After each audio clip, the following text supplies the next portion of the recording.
Қайырлы күн баршаңызға. Бүгін мен сіздерге айран қосылып жасалатын өте жеңіл, бар болғаны 10 минутта пісетін өте жұмсақ, өте дәмді печеньенің рецебімен бөлсемін. Уақытыңыз болмай асыққан кезде міндетті түрде осы рецеппен осы печеньені жасап көріңіз. Менің каналыма тіркеліп, қоңырауша белгісін басып қойыңыз. Сол кезде алдағы уақытта шығатын рецептерді бірінші болып көре аласыз. Бұл печеньені жасау үшін ең алдымен таза ыдысқа бір жұмыртқаны салып, үстіне 2 ас қасық қант салып, ерігенше араластырамыз.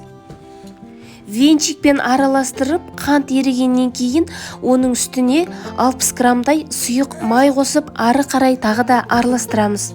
Осы массаның үстіне дайындап алған айранды салып араластырып, ары қарай алдын ала електен өткен ұнға 1 шай қасық разрыхлительді салып араластырып, осы массаның үстіне ұнды аз-аздан саламыз.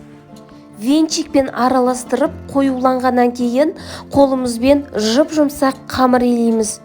Печеньенің толық рецебі описание бөлімінде көрсетілген.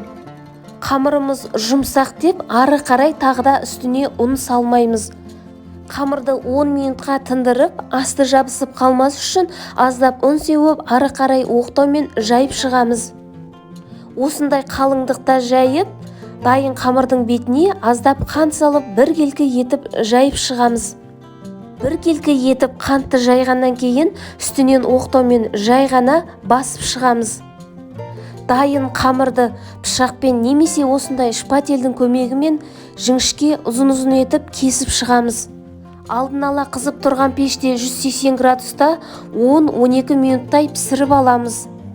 Достар, алдағы уақытта шығатын осындай керемет рецептерді өткізіп алмас үшін каналыма тіркеліп, қоңырауша белгісін басып қоюды ұмытпаңыз.